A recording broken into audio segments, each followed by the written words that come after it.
বন্ধুরা, আপনারা দেখতে পাচ্ছেন সাহেবপুর কল্যাণ সমিতির রথযাত্রা। প্রতিষ্ঠাতা ননিলাল রায়ের রথযাত্রা ধীরে ধীরে চাম্পাহাটি পোল থেকে রথবাটের দিক অভিযানে এগিয়ে যাচ্ছে। আপনারা দেখুন সাহেবপুর কল্যাণ সমিতির যে ঠাকুর এগিয়ে যাচ্ছে তার শোভাযাত্রা আপনারা সবাই দেখতে পাচ্ছেন। এই শোভাযাত্রায় প্রচুর মানুষের সমাগম হয়েছে।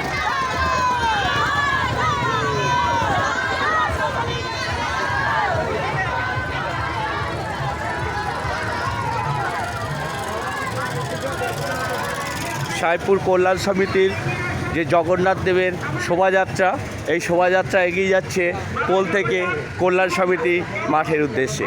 প্রচুর মানুষের সমাগম হয়েছে এই শোভাযাত্রা। দেখতে পাচ্ছেন প্রশাসন থেকে শুরু করে সমস্ত লোক এই শোভাযাত্রায় অংশগ্রহণ করেছে।